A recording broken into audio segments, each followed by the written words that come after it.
네, 이번 학기 실내 건축 시공 및 적산을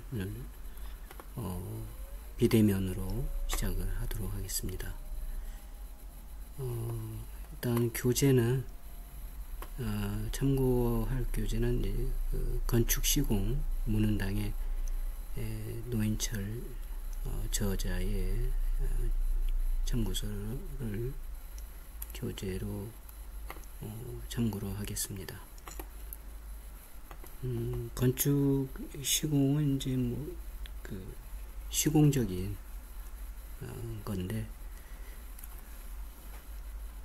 먼저 건축물을 세우기 위해서 이제 터프하기를 하고, 그리고 이제 어떤 구조물의 형식, 구조 재료가 어떤 건지에 따라서 거기에 맞춰서 이제 구조 시스템에 맞춰서 시공을 하게 되는 거죠. 그래서 그 건축 시공 부분의 그 공사 내용을 위주로 이제 이번 시간에 같이 살펴보는 시간이 될 거고요. 먼저 그 순서가 다양하게 있겠지만 조금 달리해서 먼저 철근 콘크리트 공사부터 이야기를 하고, 철근 콘크리트 공사가 끝나면 철골 공사, 그런 순서로 이야기를 하도록 하겠습니다. 그것은 이제 철근 콘크리트 공사의 그 현실적인 공사 내용이 가장 많고, 물론 이제 철골 공사도 마찬가지죠.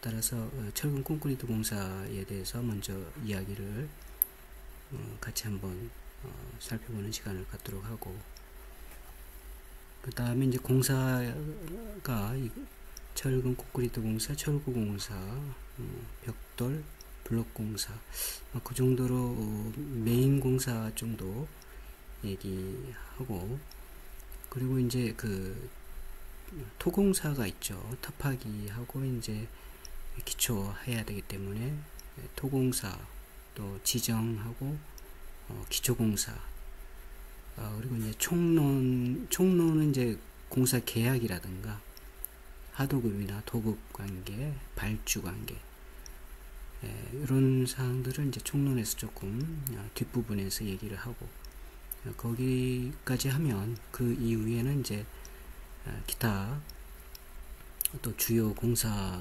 공정이 있게 되는데, 예를 들면 수장 공사라든가 도장, 미장, 그 다음에 그 유리 공사, 기타 여러 가지 이제 시공의 공사에 관련된 공정을 이야기하는 그런 순서로 진행을 할까 합니다. 물론 그 15주에 어디까지 진도가 나갈지는 잘 모르겠으나 최대한 진도를 나가도록 이렇게 하는데, 그런 가운데서도 이제 그 어느 정도 여러분들이 이해를 하고 있는지에 따라 거기에 맞춰서 진행을 하려고 하니까 그렇게 이해를 하면 되겠습니다. 그리고 이제 비대면이기 때문에 교재를 참고서를 여러분들 준비를 하되, 지금 여기 준비되어 있는 그 PDF 파일을, 그리고 이제 그 다음이라든가 포털 사이트죠, 구글이라든가 이런 그 사이트를 참고 문제, 예를 들어서 검색을 해서 이해를 돕는 그런 걸 하도록 하겠습니다. 그래서 먼저 그 철근 콘크리트 공사는 이제 우리가 구조에 의해서 여러분들이 이미 철근 콘크리트에 대한 역학적 개념을 가지고 있을 거예요. 그래서 그걸 여러분들이 이미 알고 있는 걸로 하고, 진행을 할까 합니다. 간단히 좀 리마인드 하면 철근하고 콘크리트가 같이 역학적 거동을 하도록 만든 구조체, 그러한 구조체를 이제 시공하는 공사가 이제 그 철근 콘크리트 공사다, 이렇게 이해하면 되겠습니다. 그래서 콘크리트가 가지고 있는 특성이 이제 압축적인 부분이죠. 압축을 담당을 해주고, 철근은 이제 그 인장을 담당을 해주는 그런 성질, 역학적 특성을 고려해서 하나의 새로운 철근 콘크리트라는 구조 재료가 만들어지고, 이 철근 콘크리트가 현재 가장 많이 사용되는 그런 공사 중에 하나다, 이렇게 보면 되겠습니다. 여러분들 교재나 참고서 뭐 이렇게 보면 개요가 나와 있어요. 그래서 아까 얘기한 것처럼 그 복합 재료, 철근하고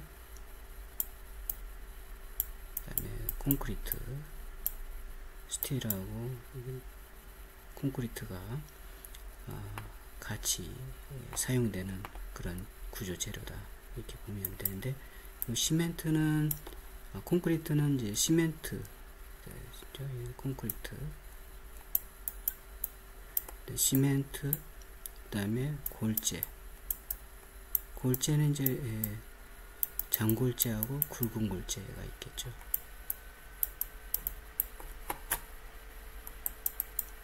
굵은 골재,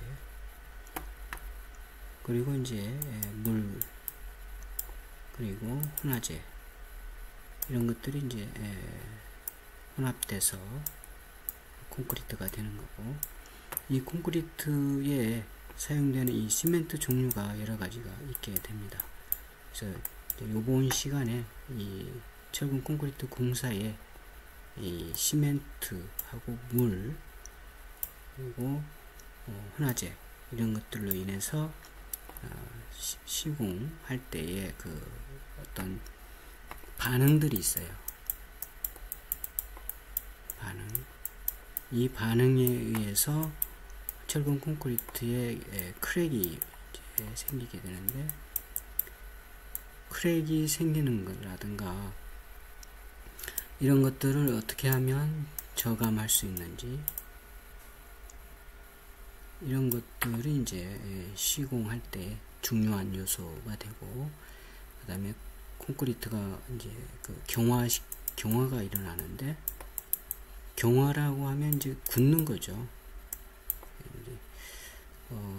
시멘트, 물, 그 다음에 골재, 이런 것들이 이제 시간이 지나면, 시간이 경과하면 굳게 되는데, 거기 이제 경화가 일어나는, 이때에 이제 그 시멘트의 종류라든가 이런 거에 의해서 반응이 달라지게 된다, 이렇게 먼저 이해를 하고, 시멘트 종류, 그 다음에 골재, 이런 부분들은 이어서 얘기를 할 겁니다. 일단은 그렇게 개요적인 부분만 좀 보고 넘어가도록 하죠.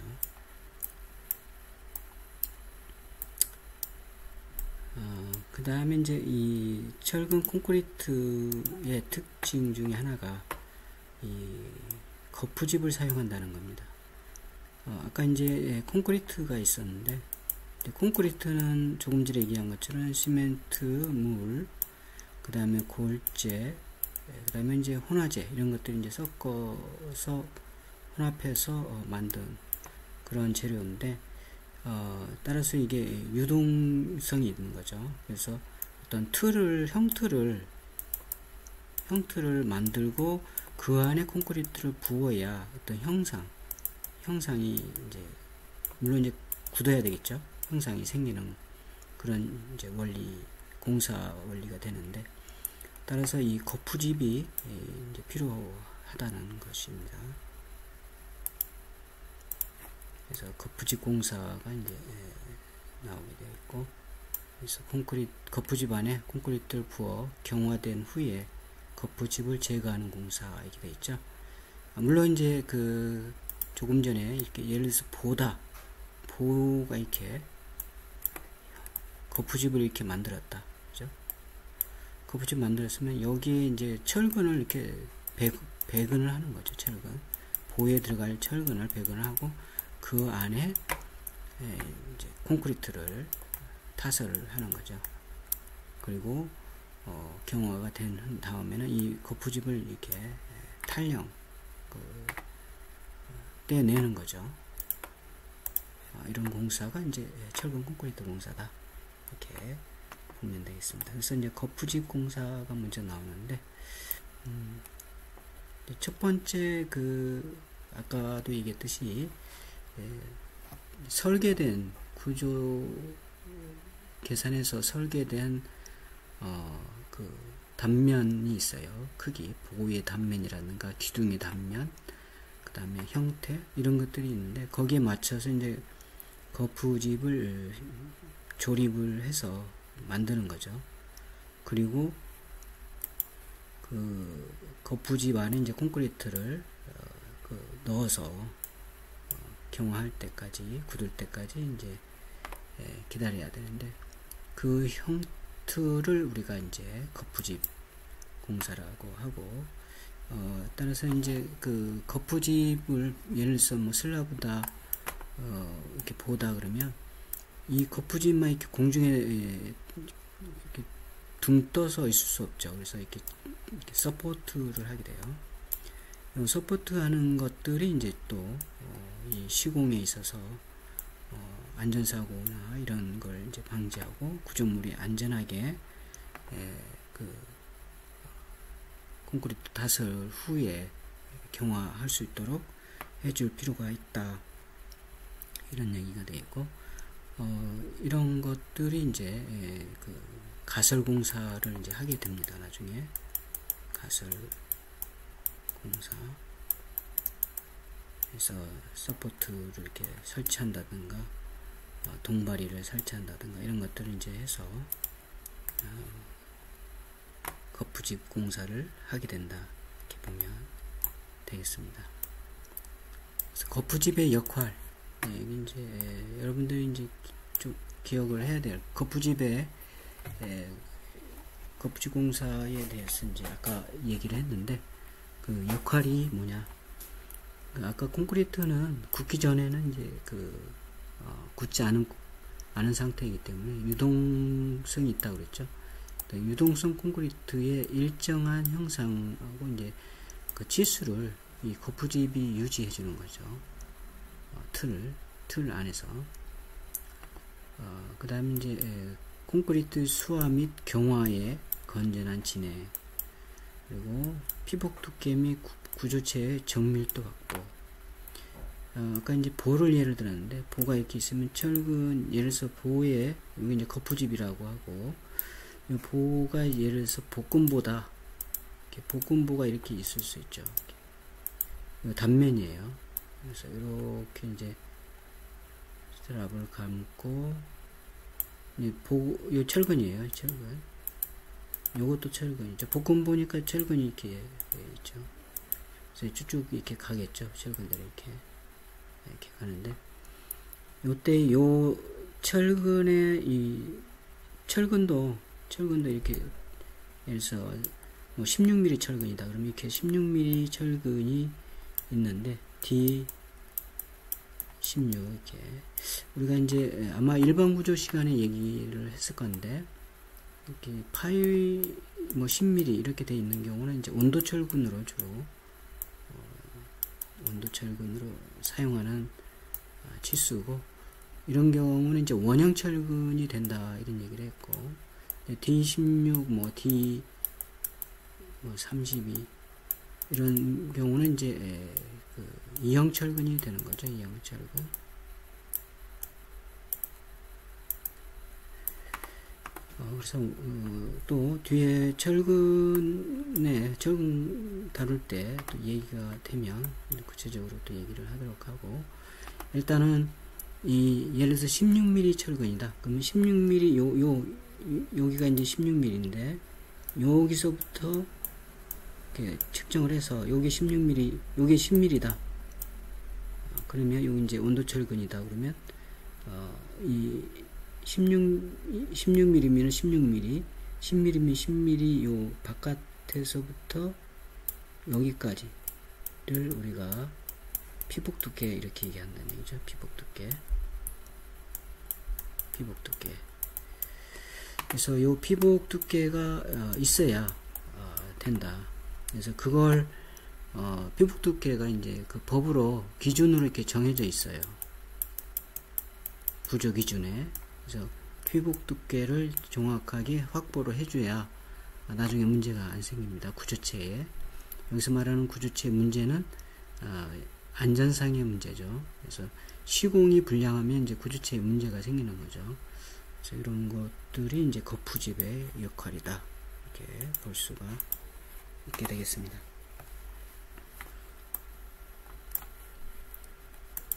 그 다음에 이제 시공상 주의사항 해가지고 외력에 충분히 안전하다. 그 다음에 형상 치수가 정확하고 처짐, 배불림, 뒤틀림 등의 변형이 생기지 않도록 한다. 그렇겠죠. 거푸집이 보가 이렇게 거푸집이 있는데 이렇게 처진다든가 또 이 측면이 이렇게 배불림 현상이 생긴다든가 보가 이렇게 똑바로 가야 되는데 도중에 이렇게 비틀림이 생긴다든가 어떤 이 외부의 외력에 의해서 변형이 생긴다든가 이러면 안 되겠다. 이런 얘기가 되고, 그 다음에 조립, 제거할 때 파손, 손상되지 않도록 한다. 그래서 거푸집은 아까도 얘기했듯이 이제 콘크리트를 탓을 한 후에 경화가 일어나면 나중에 탈형한다고 그랬죠. 탈형할 때의 그 구조체, 그러니까 콘크리트가 이렇게 탈형되는 거푸집에 묻어서 이렇게 떨어져 나온다든가 이런 게 이제 파손이 된다든가 그러면은 구조체의 단면 결손이 생기기 때문에 그렇게 시공이 되지 않도록 해야 되고, 소요 자재가 전략되고 반복 사용이 되도록 한다.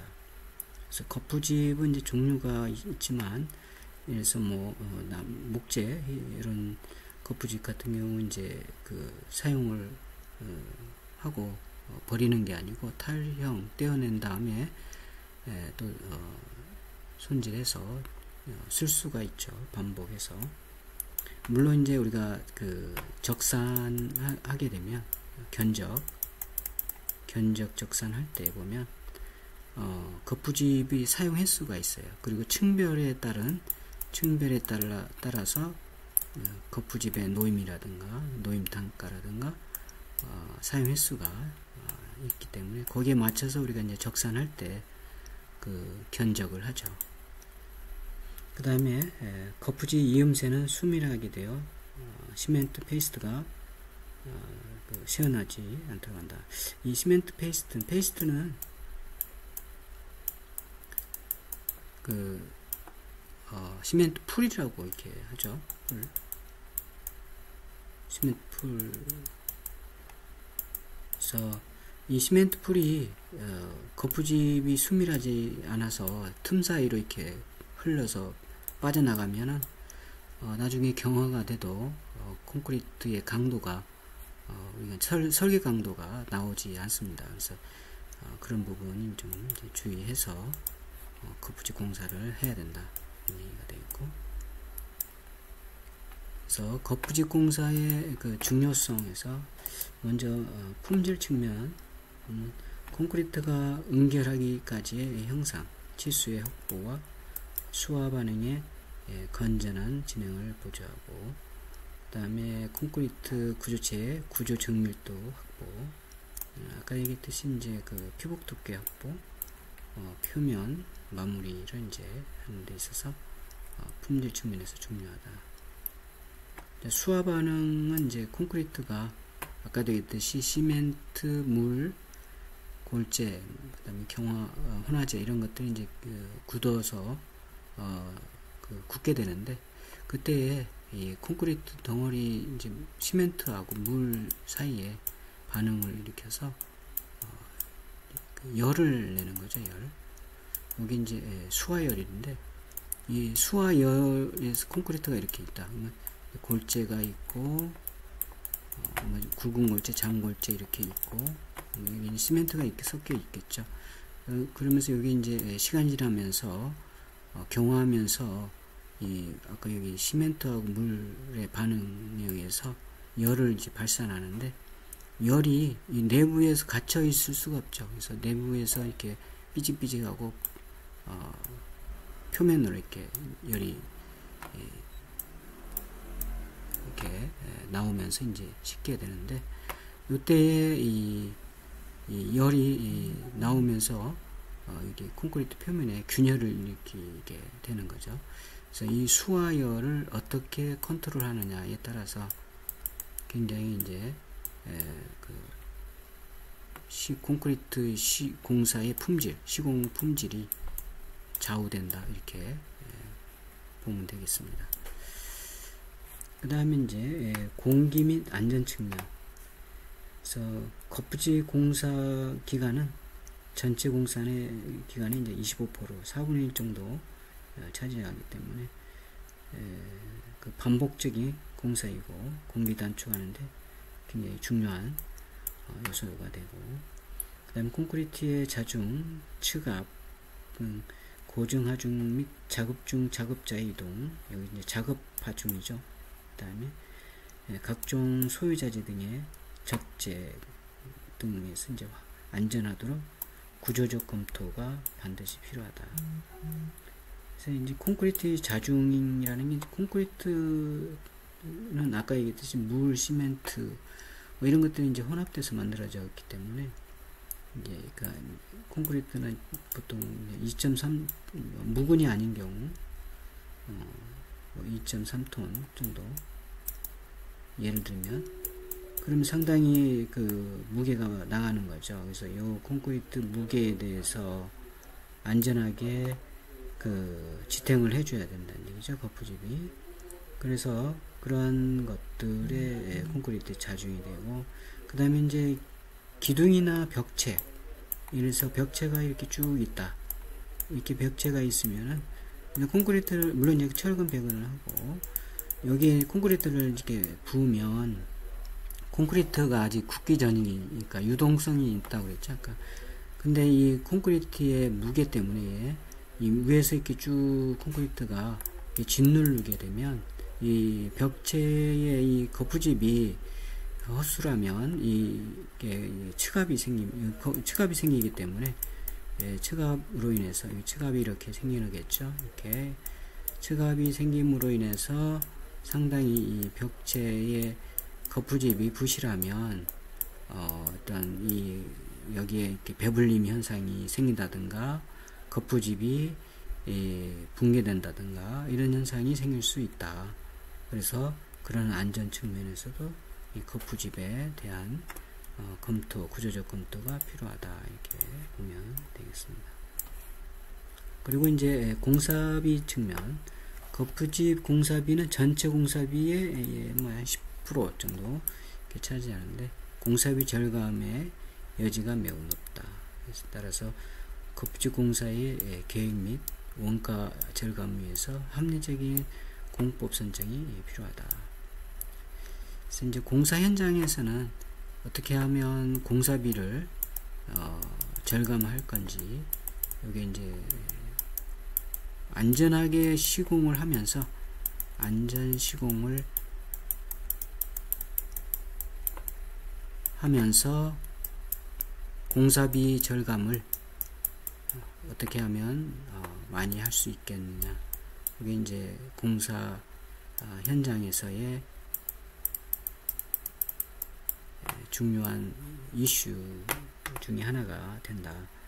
따라서 이제 이 거푸집 공사비를 절감하기 위한 적절한 합리적인 공법이 도입이 되어야 된다, 이런 얘기고, 그 다음에 거푸집 공사에 영향을 미치는 환경 변화에서 사회 환경이 변화해서 3D.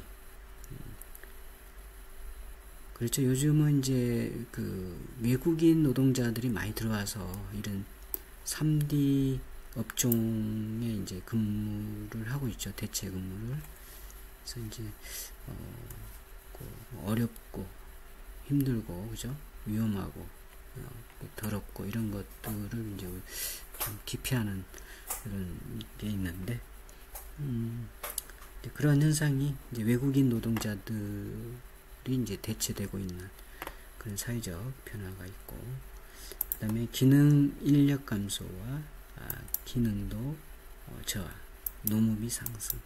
인건비가 상당히 이제 상당한 부담이 되는 거죠. 그래서 사실 건축 시공에서 인건비가 이제 굉장히 중요한 요소가 됩니다.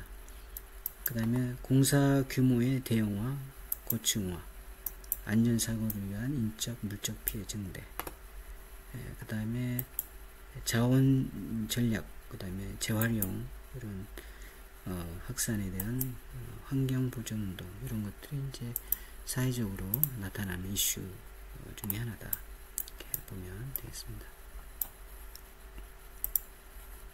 그리고 거푸집공사의 발전 방향에 대해서 언급이 되어져 있는데, 재래시 거푸집공사 성격, 그리고 조금 거푸집공사의 합리화 좀 살펴보면, 재래식 같은 경우는 이제 소형 패널 위주의 거푸집 제작, 인력 가공, 제작, 조립, 설치, 이제 인부들이 와서 현장에서 이제 제작을 하죠. 그렇죠? 그리고 설치가 이제 복잡하고, 그 다음에 거푸집 이동을 위한 소형 패널을 해체, 인력 운반, 그 다음에 비효율적 단면의 부재를 사용하면서 무거운 거푸집 사용. 거푸집 부재가 무거우면 무거울수록 이제 비효율적이죠. 그리고 하중도, 작업 하중도 이렇게 커지는 경향이 있어요. 그래서 이제 그런 부분에 의해서 생기는 안전상의 문제도 발생할 수 있다. 그 다음에 낮은 전용 횟수, 이게 이제 재래시 거푸집 공법의 현재도 지금 이제 소규모 건축 현장이라는 소규모 건축 현장에서는 쓰기도 해요. 그렇지만 이런 이제 개선돼야 될 부분이 있다. 그래서 합리화를 위해서 거푸집의 대형화, 공장 제작 조립해서 공장에서 어느 정도 시스템적으로 이렇게 제작해서 현장에서 조립하고, 그 다음에 설치의 단순화를 위해서 유니트화, 그 다음에 기계를 사용한 운반, 설치, 부재의 경량화, 부재 단면의 효율화, 그 다음에 높은 전용 횟수. 이 전용 횟수가 높으면 높을수록 그 가설 공사비를 이제 다운시킬 수가 있다, 이렇게 보면 되겠죠. 그래서 이런 것들이 이제 합리화돼야 된다. 이렇게 보면 재래식 거푸집, 합리화 거푸집에서 소형, 대형 좀 비교를 해놨어요. 여러분들 한번 좀 보면 되겠습니다. 그래서 재래식 수작업 거푸집은 여러분들 한번 소형 건축 공사의 그 현장에서 봤을 거예요. 그래서 이런 식으로 이제 제작을 해서 공사를 할 때 거푸집을 하고 나중에 탈영해서 또 쓸 수 있는 거죠. 그 다음에 합리화 거푸집은 이제 시스템적으로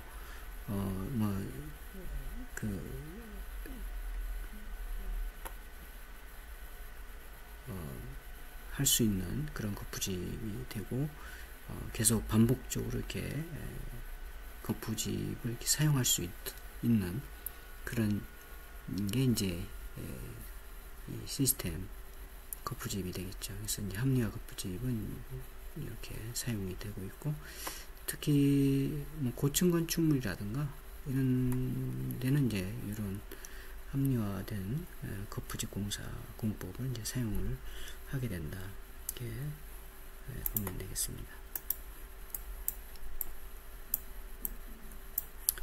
거푸집의 재료와 공법.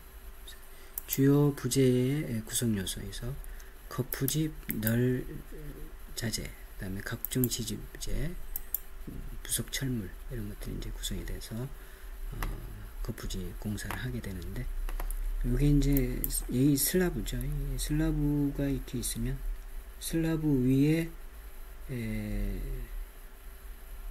거푸집을 슬라브 여기 지금 슬라브가 요 위에 최근 콘크리트 슬라브가 있게 되는데, 요걸 이제 타설하기 위해서 거푸집을 이렇게 합판을 하나 대고, 그 다음에 장선을 이렇게 직각으로 이렇게 보내는 거죠. 이쪽 방향으로 보내고, 그 다음에 멍에를 이 장선의 또 직교 방향으로 이렇게 이쪽 방향으로 보내고, 난 다음에 이게 이제 슬라브 형틀이 위에 있는 거고, 그 위에 이제 거기 거푸집이 완성이 되면 그 안에 이제 콘크리트를 타설해서 슬라브를 이제 경화시키는데, 요 거푸집과 요 슬라브의 무게를 지탱할 만한 이 서포트 지지대가 이제 지지돼야 되겠죠. 거기에 플러스 이게 이제 뭐 예를 들어서 네카차 믹서기에서 이렇게 쏘아가지고 콘크리트를 쏴서 이렇게 타설을 하면 여기 인부들이 이렇게 있겠죠. 인부들이 서서 이 이제 콘크리트를 부어서, 레미콘이에요. 부어서 이게 이제 슬라브 콘크리트 타설을 하는데, 물론 슬라브 타설하기 전에 이제 철근백을 또 이미 해놓은 거죠. 지금 철근백은 되어 있는 상태에서 콘크리트 타설을 하는데, 이때 작업 하중까지 요 지지를 해줘야 된다, 이런 얘기가 되겠어요. 그래서 서포트 모습이 이제 이 서포트는 이제 강관 서포트 이렇게 쓰고 있습니다. 현재 이제 슬라브는 그렇지만 벽체 거푸집인 경우는 이제 이렇게 거푸집을 만든다. 여기 이제 벽이 이렇게 이제 들어가는 거죠. 벽. 이제 물론 이 콘크리트 탓을 하기 전에 철근이 이렇게 쭉 심어져 있고, 요 안에 이제 콘크리트 탓을 하는 거죠. 콘크리트를 탓을 하는데, 요 콘크리트를 경화할 때까지 형태를 잡아주기 위해서 여기 지금 나와 있는 요 합판, 이쪽도 합판, 그 다음에 저쪽 직교 방향으로 장선이 가고, 그 다음에 멍해가 가고, 그 다음에 여기하고 여기를 그냥 세워놓으면 넘어지겠죠. 그래서 이렇게 지지할 수 있도록 폼 타이로 이렇게 해서 하고, 그 다음에 또 이렇게 지지대를 해서 넘어지지 않도록 이렇게 하는 게 이제 벽체 거푸집 공사의 형태가 되겠습니다. 그 다음에 주요 부재의 종류와 특징. 거푸집판. 거푸집판은 이제 여기 좀 보죠. 이렇게 목재, 가장 많이 쓰이는 게 이제 목재널이라든가 합판, 이런 것들로 구성이 되어 있고, 철제, 그 다음에 기타 합판, 수지판, 금속 데크, 섬유재, 를 쓰기도 하고, 그 다음에 특수 문양재, 외벽 단열, 하프 PC, 이런 것들이 이제 거푸집판에 쓰이는 그 자재들이 되겠습니다. 이렇게 한번 봐두시면 되겠고, 그 다음에 아까 합판하고 직교 방향 이제 장선 간다. 근데 장선 이제 합판만 있으면 이렇게 거푸집이 콘크리트 타설하면 합판이 얇기 때문에 측압이 생긴단 말이에요. 그래서 이제 그런 것들을 이렇게 강목이죠. 강목을 이렇게 대는 거죠. 그걸 우리가 장선이라고 한다, 이렇게 보면 돼요. 그래서 거푸집판을 지지하고 콘크리트의 측압력을, 그죠, 받아서 보강하는 그런, 그리고 이제 동발이 긴결재에 전달시켜서 부재로 멍에의 직각 방향으로 배치하는 게 이제 장선이 된다. 주로 사용되는 재료는 이제 목재, 강관, 강재, 그다음에 알루미늄재가 이제 사용이 되는 거죠.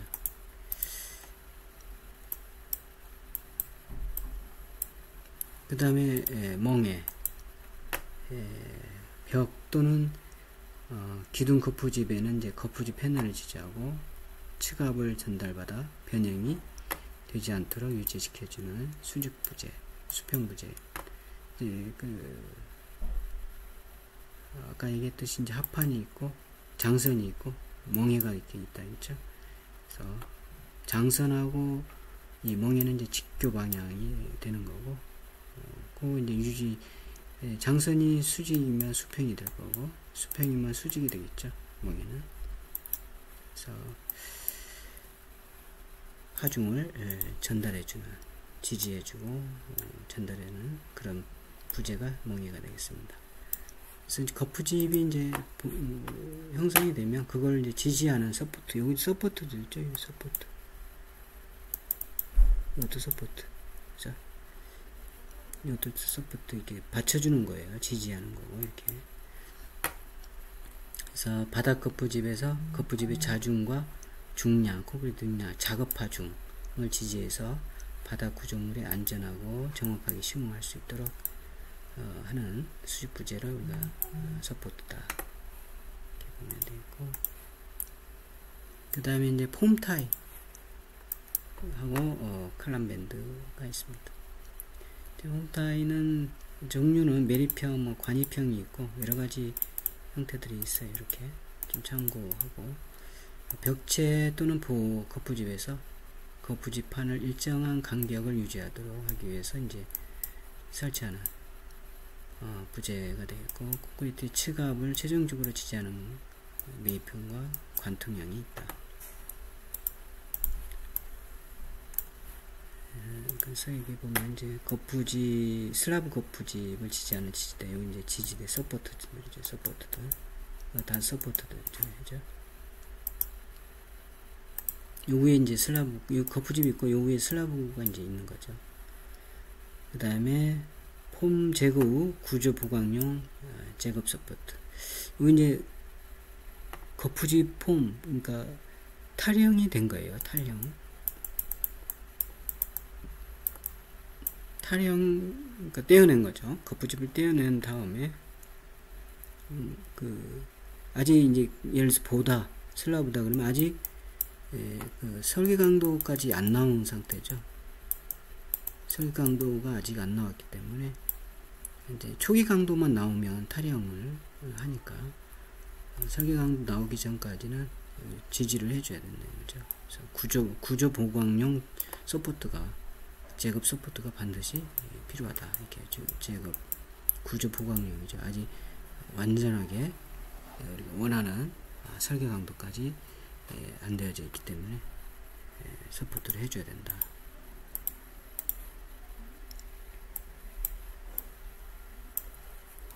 그 다음에 이제 칼럼밴드, 기둥 거푸집의 고정 층압 버팀용으로 기둥 둘레에 채워서 사용하는 거다. 유로폼 플랫타이 구성도가 이렇게 되어져 있고, 여기 지금 거푸집, 이 콘크리트, 철분 콘크리트, 이렇게 콘크리트에서 한 거고, 여기 지금 유로폼으로 이렇게 되어져 있는 거푸집이에요. 폼이 거푸집이죠. 폼. 형틀. 거푸집을 형틀이라고도 해요. 형틀. 그걸 우리가 영어로는 이제 폼 이렇게 얘기한다.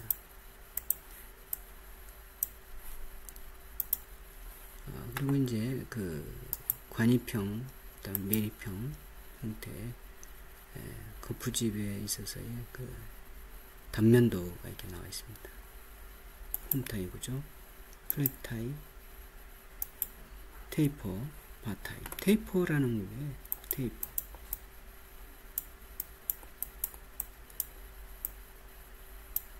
테이퍼 하면은 요렇게 점점 적어지는 거죠. 단면이 점점 적어지는 이러한 것을 우리가 테이퍼드 된 그런 단면, 그런 형상이 된다 이렇게 보면 되겠어요.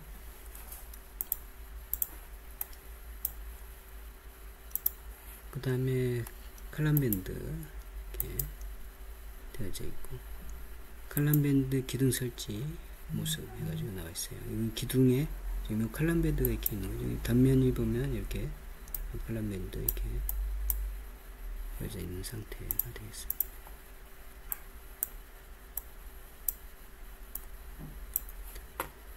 그 다음에 플랫 타일을 세파 볼트, 콘 뭐 이렇게 해서 설치한 상태가 여기 이제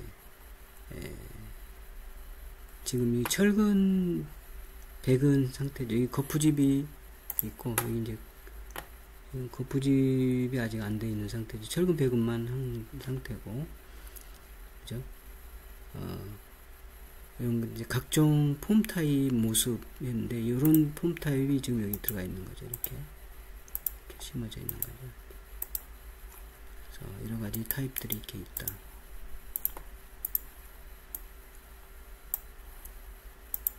그 다음에 슬라브 거푸집 위에 박리제 시공.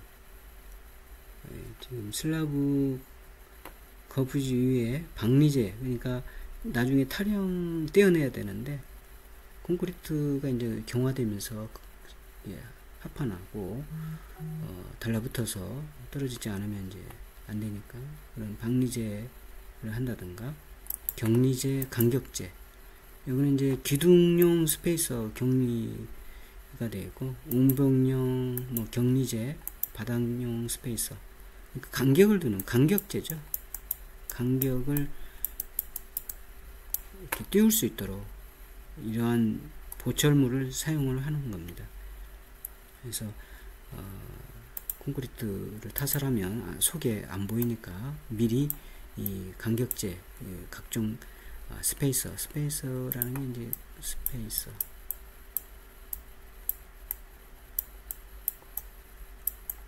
간격을 두는 거죠. 공간을 둔다 해서 스페이스라고 하고. 그래서 여기 보면 이제 시스템화 거푸집 시공 모습 해가지고 이런 식으로 이제 지금은 이제 시스템화해서 뭐 유로폼이라든가 여러 가지 갱폼이라든가 뭐 다양한 형틀이 있어요. 그걸로 이제 시공을 하고 사용 횟수도 많이 늘려서 가설공사 공사비를 절감하는 그런 공법을 많이 사용한다 이렇게 보면 되겠고, 그 다음에 거푸집 부속 재료, 긴장제, 격리제, 간격제, 여기 나와요. 스페이스 여기 나와요. 박리제. 역할이 좀씩 다르는데 한 번씩 읽어서 숙지를 해 두시기 바랍니다. 그래서 뭐 긴장제는 형상을 유지, 벌어지는 것을 방지하는 거, 격리제는 거푸집 상호간의 간격을 유지, 좁아지는 것을 방지하는 거, 간격제는 철근과 거푸집 간격 사이의 간격을 유지하는 거. 그래서 피복 두께를 이제 확보하기 위해서. 그 다음에 콘크리트와 거푸집의 박리를 용이하게 하는 어떤 그런 박리제, 중류라든가 석유라든가 동식물류 이런 걸 바르는 거죠. 합판에. 그러면 나중에 경화 후에 떼어낼 때 잘 떼어지겠죠. 아무래도 안 바른 것보다. 그 다음에 시스템화 거푸집, 시스템 폼. 그다음에 시스템 거푸집이란 기존의 거푸집 공법과는 달리 기둥, 벽, 보거푸집 등 지상에서 미리 제작해서 설치 장소에는 조립만 하는, 그리고 타령 시에는 대형 유니트로 해체하여 다음 장소에서 그대로 이제 전용할 수, 그대로 사용할 수 있는 거푸집을 이제 시스템화 거푸집이다. 굉장히 합리화 거푸집이 된다 이렇게 보면 되겠습니다. 그러면 어떤 것들이 있느냐? 아까 우리 앞에서 이미 나왔듯이 유로폼, 철근 틀 코팅 합판으로 되어 있는 유로폼이 있고, 개요를 보면 이제 가장 초보적인 단계의 시스템화 거푸집이고, 건물의 평면 형상이나 형상이 규격화되어 표준 타입의 거푸집을 변형시키지 않고 조립함으로써 현장 제작에 소요되는 인력을 줄여 생산성을 이제 향상시키는, 그리고 횟수, 전용 사용 횟수를 증대시키는 그런 목적으로 개발된 거다. 장단점은 이렇게 나와 있어요. 장점, 단점.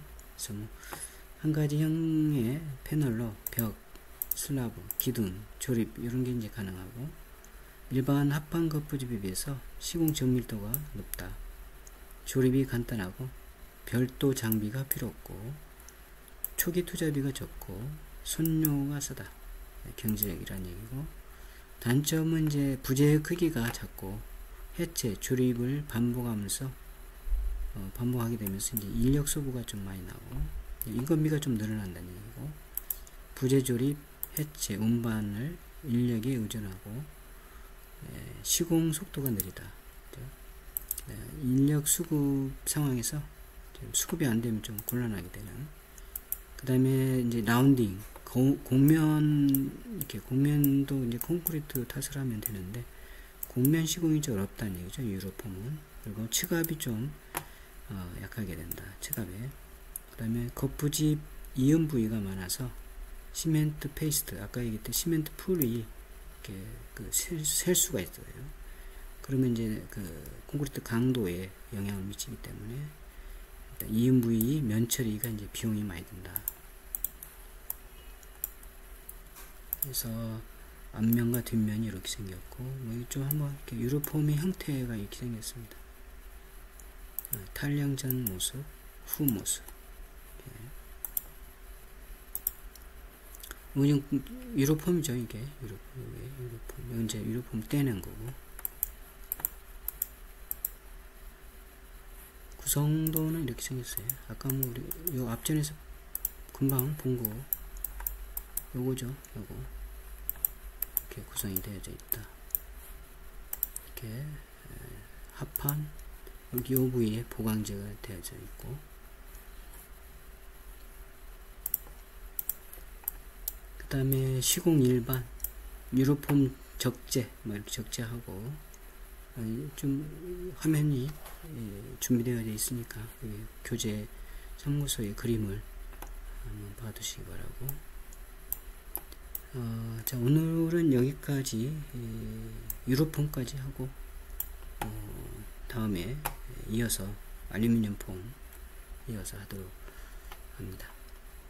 자, 오늘 뭐 지난주는 이제 그냥 강의 계획 시공 수강할 때 여러분들 한번 살펴보고 성적 관련해서 한번 살펴봤을 거고, 오늘은 이제 첫 시간 실질적으로 이제 철근 콘크리트 공사에 대해서 이제 거푸집 공사를 한번 얘기를 해봤습니다. 다음 주에는 알루미늄 폼을 이어서 할 텐데, 교재에 나와 있는 이 내용하고 이런 것들을 한번 숙지해 놓기 바라고, 그 다음에 요 교재는 이제 내가 쓴 책이 아니어서 그게 없는데,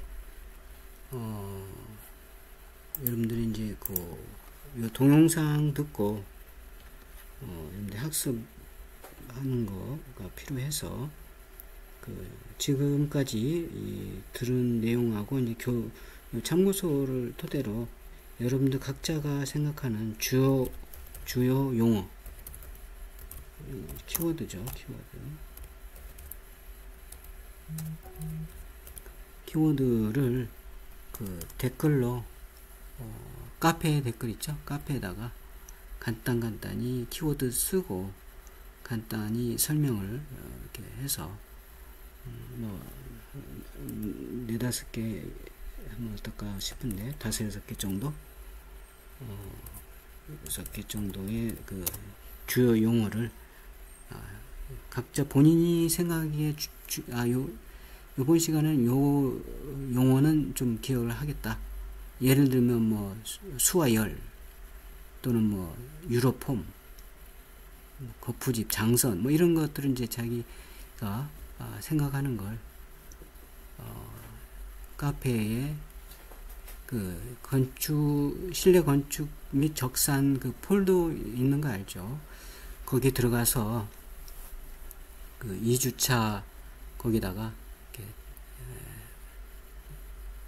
글쓰기나 댓글로 이렇게 쭉 남겨놓으면 되겠습니다. 그리고 유튜브에 이 동영상이 이제 제공이 돼서 어디서든지 이제 여러분들이 볼 수 있도록 이렇게 될 텐데, 거기에는 뭐 간단히 감사합니다 이렇게 여러분들이 동영상을 봤는지 나중에 확인할 수 있도록 이렇게 댓글로 남겨놓으면 되겠습니다. 그리고 구독은 이렇게 눌러서 구독을 해 놓기 바랍니다. 그래야 내가 누가 몇 명이 듣고 있는지를 확인할 수 있으니까. 그래서 유튜브에 구독을 하고 거기에 댓글로 간단히 매주마다 이제 동영상을 듣고 난 뒤에 댓글로 감사합니다 또는 뭐 잘 봤습니다 이렇게 남겨놓기 바랍니다. 자, 오늘은 여기서 마치도록 하겠습니다. 수고했어요.